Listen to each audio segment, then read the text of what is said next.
Morning class हमारा second lesson चल रहा है, उसका ये आज 6.3 पॉइंट है, उपमहाद्वीप और उसके बाहर का व्यापार। 6ठी शताब्दी ईस्वी पूर्व से ही उपमहाद्वीप में नदी मार्गों और भूमार्गों का मानो जाल सा बिछ गया था और कई दिशाओं में फैल गया था। मध्य एशिया और उससे भी आगे तक भू मार्ग थे। समुद्र तट पर बने कई बंदरगाहों से जल मार्ग अरब सागर से होते हुए उत्तरी अफ्रीका, पश्चिमी एशिया तक फैल गया और बंगाल की खाड़ी से यह मार्ग चीन और दक्षिण पूर्व एशिया तक फैल गया। शासकों ने भी इन मार्गों पर नियंत्रण करने की कोशिश की और वे संभवतः इन मार्गों पर व्यापारियों की सुरक्षा के बदले उनसे धन लेते थे। यानी कि जो वहाँ से गुजरता व्यापारी वो उसकी सुरक्षा करते थे और उसके बदले वो एक कुछ धन लेते थे। इन मार्गों पर चलने वाले व्यापारियों में पैदल फेरी लगाने वाले व्यापारी तथा बैलगाड़ी और घोड़े खच्चरों जैसे जानवरों के दल के साथ चलने वाले व्यापारी होते थे। साथ ही समुद्र मार्ग से भी लोग यात्रा करते थे, जो खतरनाक तो होती थी लेकिन बहुत ही लाभदायक होती थी। तमिल भाषा में मस्थुवन और प्राकृत भाषा में सत्थुवा और सेठी के नाम से प्रसिद्ध सफल व्यापारी बड़े धनी होते थे। नमक, अनाज, कपड़ा, धातु और उससे निर्मित उत्पाद, पत्थर, लकड़ी, जड़ी बूटी जैसे अनेक प्रकार के सामान एक स्थान से दूसरे स्थान तक पहुंचाए जाते थे। रोमन साम्राज्य में काली मिर्च जैसे मसाले जो थे और कपड़ों व जड़ी बूटियों की भारी मांग थी। इन सभी वस्तुओं को अरब सागर के रास्ते भूमध्य अक्षेत्र तक पहुंचाया जाता था। सिक्के और राजा व्यापार के लिए सिक्के के प्रचलन से विनिमय कुछ हद तक आसान हो गया। चांदी और तांबे के आहत सिक्के सबसे पहले ढाले गए और प्रयोग में आए। पूरे उपमहाद्वीप में खुदाई के दौरान इस प्रकार के सिक्के मिले हैं। मुद्रा शास्त्रियों ने इनका और जो अन्य सिक्के मिले हैं उनका अध्ययन करके उनके वाणिज्यिक प्रयोग के संभावित क्षेत्रों का पता लगाया कि किस किस क्षेत्रों में इनको यूज किया जाता था। आहत सिक्के पर बने प्रतीकों का मतलब है कि जो चित्र बने हुए थे उनको उन विशेष मौर्य वंश जैसे राजवंशों के प्रतीक से मिलाकर पहचान करने की कोशिश की है कि किस राजवंश के ये सिक्के थे और किस कहाँ कौन से क्षेत्र में ये प्रयोग किए जाते थे।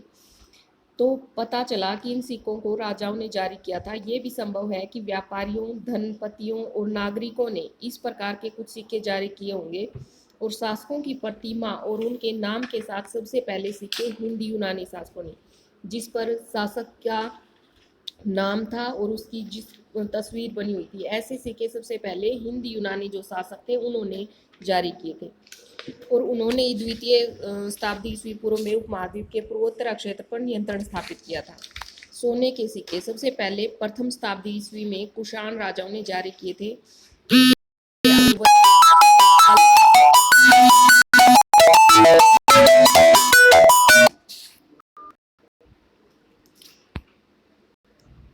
इनके आकार और वजन तत्कालीन रोमन सम्राटों तथा उत्तर और मध्य भारत के कई पुरास्थलों पर ऐसे सिक्के मिले हैं। सोने के सिक्के के व्यापक प्रयोग से संकेत मिलता है कि बहुमूल्य वस्तुओं और भारी मात्राओं में वस्तुओं का विनिमय किया गया और इसके अलावा दक्षिणी भारत के अनेक पुरास्थलों से बड़ी संख्या में रोमन सिक्के मिले, जिनसे ये स्पष्ट है कि व्यापारिक तंत्र राजनीतिक सीमाओं से बंधा नहीं था, क्योंकि दक्षिणी भारत रोमन साम्राज्य के अंतर्गत न होते हुए भी व्यापारिक दृष्टि से रोमन साम्राज्य से संबंधित था।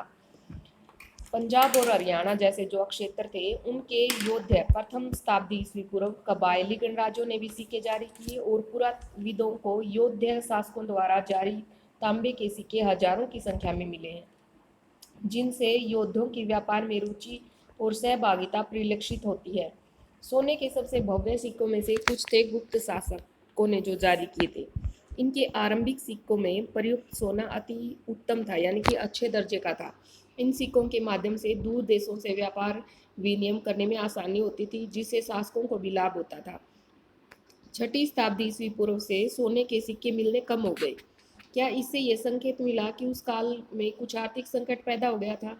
इतिहासकारों ने इसे लेकर मतभेद है। इतिहासकारों में कुछ का कहना तो ये है कि रोमन साम्राज्य के पतन के बाद दूरवर्ती व्यापार में कमी आई, जिससे उन राज्यों, समुदायों और क्षेत्रों की संपन्नता पर असर पड़ा जिन्हें दूरवर्ती व्यापार से लाभ मिलता था। और कुछ का कहना ये है कि इस काल में नए नगरों और व्यापार के नए नए तंत्रों का उदय होने लगा उनका ये भी कहना है कि यद्यपि इस काल के सोने के सिक्कों का मिलना तो कम हो गया, लेकिन अभिलेखों और ग्रंथों में सिक्कों के उल्लेख होता रहा है। क्या इसका अर्थ ये हो सकता है कि सिक्के इसलिए कम थे क्योंकि वे प्रचलन में थे और उनका किसी ने संग्रह करके नहीं रखा था, इसलिए सिक्के कम हो गए थे। 7th पॉइंट है हमारा इसका मूल बातें। अभिलेखों का अर्थ कैसे निकाला जाता है। अभी तक हम अन्य बातों के अलावा अभिलेखों के अंशों के बारे में अध्ययन कर रहे हैं कि उनके अंश कैसे थे, लेकिन इतिहासकारों को यह कैसे ज्ञात होता है कि अभिलेखों पर क्या लिखा है, उन पर कैसे पढ़ा उन्होंने कि क्या लिखा हुआ है, कैसे उन्होंने जाना। तो इसके लिए लिपि का अध्ययन करना पड़ेगा। ब्राह्मी लिपि का अध्ययन उन्होंने किया। आधुनिक जो भारतीय भाषाओं में प्रयुक्त लगभग सभी लिपियों का मूल कहाँ से है, ब्राह्मी लिपि। यानी कि जितनी भी भारतीय भाषा में लिपियां हैं वो सभी ब्राह्मी लिपि से जन्मी है। ब्राह्मी लिपि का प्रयोग अशोक के अभिलेखों में भी किया गया है। 18वीं सदी से यूरोपीय विद्वानों ने भारतीय पंडितों की सहायता से आधुनिक बंगाली और देवनागरी लिपि में कई पांडुलिपियों का अध्ययन किया। उनके अक्षरों की प्राचीन अक्षरों के नमूनों से तुलना शुरू की। आरंभिक अभिलेखों का अध्ययन करने वाले विद्वानों ने कई बार ये अनुमान लगाया कि ये संस्कृत में लिखे, जबकि प्राचीनतम जो अभिलेख हैं वो प्राकृत भाषा में थे। फिर भी कई दशकों बाद अभिलेख वैज्ञानिकों ने अथवा परिश्रम के बाद जेम्स प्रिंसेप ने अशोककालीन ब्राह्मी लिपि का 1838 ईस्वी में अर्थ निकाला। सबसे पहले ब्राह्मी लिपि का जो अर्थ निकाला था वो जेम्स प्रिंसेप ने निकाला था 1838 ईस्वी में। ख्रोष्टी लिपि को कैसे, ये तो ब्राह्मी लिपि का हो गया, अब ख्रोष्टी लिपि को कैसे पढ़ा गया। पश्चिमोत्तर के अभिलेखों में प्रयुक्त ख्रोष्टी लिपि के पढ़े जाने की कहानी कुछ अलग ही है। इस क्षेत्र में शासन करने वाले जो हिंदू यूनानी राजा थे उनके द्वारा बनवाए गए जो सिक्के थे उनसे जानकारी हासिल करने में आसानी हुई। इन सिक्कों में राजाओं के नाम यूनानी और ख्रोष्टी लिपि में लिखे गए थे। यूनानी भाषा पढ़ने वाले यूरोपीय विद्वानों ने अक्षरों का मेल किया। उदाहरण के तौर पर दोनों लिपियों में अपोलोडोटस का नाम लिखने में एक ही प्रतीक मान लीजिए एक प्रयुक्त किया गया है। चूंकि प्रिंसेप ने ख्रोष्टी लिपि में लिखे अभिलेखों की भाषा की पहचान प्राकृत के रूप में की थी, इसलिए लंबे अभिलेखों को पढ़ना आसान हो गया। अभिलेखों से प्राप्त ऐतिहासिक साक्ष्य कैसे रहे। इतिहासकार और अभिलेख शास्त्रियों के काम करने के तरीकों का पता लगाने के लिए आइए अशोक के 2 अभिलेखों का हम अध्ययन करते हैं। ध्यान देने योग्य बात तो ये है कि अभिलेखों में शासक अशोक का नाम नहीं लिखा, उसमें अशोक द्वारा बनाए जो उपाधियां अपनाई गई हैं उनका प्रयोग किया गया है, जैसे कि देवान प्रिय अर्थात देवताओं का प्रिय, प्रियदसी यानी देखने में सुंदर, इस प्रकार के वर्ड लिखे गए हैं। अशोक नाम अन्य अभिलेखों में भी मिलता है जिनमें उसकी उपाधियां भी लिखी हैं, और इन अभिलेखों का परीक्षण करने के बाद अभिलेख शास्त्रियों ने पता लगाया कि उनमें विषय शैली, भाषा, पुरालिपि विज्ञान सब में एक समान है, और अतः वे इस निष्कर्ष पर पहुंचे कि इन अभिलेखों में एक ही शासक का जिक्र किया गया है और एक ही शासक ने इनको बनवाया है। आपने ये भी देखा होगा कि अशोक ने अपने अभिलेखों में कहा है कि उनसे पहले के जो शासक रहे हैं उन्होंने रिपोर्ट एकत्रित करने की व्यवस्था नहीं की। यदि अशोक से पहले के उपमहाद्वीपीय इतिहास पर विचार करें तो आपको पता लगता है कि अशोक का यह वक्तव्य सही है। इतिहासकारों को बार बार अभिलेखों में लिखे कथनों का परीक्षण करना पड़ता है, जांचना पड़ता है उनको, ताकि यह पता चल सके कि जो उनमें लिखा है वो सही है, संभव है या फिर अतिशयोक्तिपूर्ण। क्योंकि उस समय ऐसा समय था कि जो कवि लिखते थे या फिर जो लेखक लिखते थे वो कई बार राजा का इतना बढ़ा चढ़ाकर बड़ाई करते थे, उसको बोला गया अतिशयोक्तिपूर्ण। क्या आपने ध्यान दिया है कि कुछ शब्द ब्रैकेट में लिखे गए हैं। अभिलेख शास्त्री प्राय वाक्यों के अर्थ स्पष्ट करने के लिए ऐसा करते थे कि उनका जो अर्थ होता था मेन वर्ड लिख करके उनका अर्थ वो ब्रैकेट में लिख देते थे ताकि पढ़ने वाले को आसानी से समझ आ जाए। इतिहासकारों को और भी परीक्षण करने पड़ते हैं। यदि राजा के आदेश यातायात मार्गों के किनारे और नगरों के पास प्राकृतिक पत्थरों पर उत्कीर्ण थे तो क्या वहां से आने जाने वाले जो लोग थे उन्हें पढ़ने के लिए उस स्थान पर रुकते थे। अधिकांश लोग प्राय पढ़े लिखे नहीं होते थे। पाटलिपुत्र में प्रयुक्त जो प्राकृत भाषा है उस उपमहाद्वीप में सभी स्थानों पर लोग समझते थे। प्राकृत भाषा क्या होती थी, उस समय की क्षेत्रीय भाषा होती थी और उसको वहाँ उस क्षेत्र के लोग सभी समझते थे आसानी से। क्या राजा के आदेशों का पालन किया जाता था? इन प्रश्नों के उत्तर पाना आसान नहीं है। इनमें से कुछ समस्याओं के प्रमाण हमें अशोक के अभिलेखों से ही मिलते हैं, जिसकी व्याख्या प्राय अशोक की वेदना के प्रतिबिंब के रूप में की जाती है। साथ ही यह युद्ध के प्रति उनकी मनोवृत्ति में परिवर्तन को भी दर्शाता है। जैसा कि हम आगे पढ़ेंगे, यदि हम अभिलेखों के शाब्दिक अर्थ के परे समझने का प्रयास करते हैं तो परिस्थिति और भी जटिल हो जाती है। यद्यपि अशोक के अभिलेख आधुनिक उड़ीसा से प्राप्त हुए हैं, लेकिन उनकी जो वेदना है उसको परिलक्षित करने वाला अभिलेख वहाँ नहीं मिला है।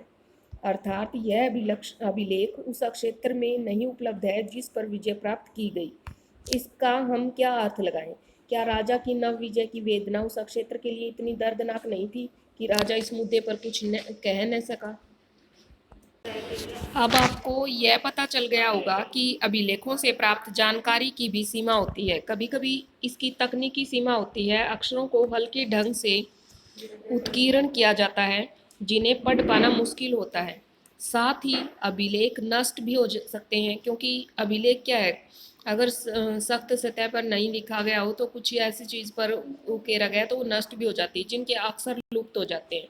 इसके अलावा अभिलेखों के शब्दों के वास्तविक अर्थ के बारे में पूर्ण रूप से ज्ञान हो पाना सदैव सरल नहीं होता, क्योंकि कुछ अर्थ किसी विशेष स्थान या समय से संबंधित होते हैं। यदि आप अभिलेख के शोध पत्रों को पढ़ेंगे तो आप पाएंगे कि विद्वान इनको पढ़ने में वैकल्पिक विधियों पर चर्चा करते हैं। वो सिर्फ अनुमान लगाते हैं अलग अलग प्रकार से। यद्यपि कई हजार अभिलेख प्राप्त हुए हैं कई हजार अभिलेख प्राप्त हुए हैं, लेकिन सभी के अर्थ नहीं निकाले जा सके हैं या प्रकाशित नहीं किए गए हैं या उनके अनुवाद किए गए। इनके अतिरिक्त और अनेक अभिलेख रहे होंगे जो कालांतर में सुरक्षित नहीं बचे। इसलिए जो अभिलेख अभी उपलब्ध हैं वो संभवतः कुल अभिलेखों के सिर्फ कुछ ही अंश मात्र हैं। इसके अतिरिक्त एक और मौलिक समस्या ये है कि ये जरूरी नहीं कि जिसे हम आज राजनीतिक और आर्थिक रूप से महत्वपूर्ण मानते हैं उन्हें अभिलेखों में अंकित किया गया हो। उदाहरण के तौर पर खेती की जो दैनिक प्रक्रियाएं हैं, रोजमर्रा की जिंदगी के सुख दुख हैं और जो आम प्रजा के लोगों का जो रोजमर्रा की जिंदगी है वो इनमें अभिलेखों में नहीं मिलती है, क्योंकि प्राय अभिलेख जो होते हैं वो बड़े और विशेष अवसरों का वर्णन करते हैं। इसके अलावा अभिलेख हमेशा उन्हीं व्यक्तियों के विचार व्यक्त करते हैं जो उन्हें बनवाते हैं। इसलिए अभिलेखों में व्यक्त विचारों की समीक्षा अन्य विचारों के परीक्षण में करनी होगी ताकि अपने अतीत का बेहतर ज्ञान हो सके। सो स्टूडेंट्स, आज हमारे ये चैप्टर कंप्लीट हो गया है। कल हम अपना 3rd चैप्टर कंप्लीट करेंगे। आप आई होप आपने नोट्स भी साथ साथ तैयार कर लिए होंगे। Thank you. Have a nice day.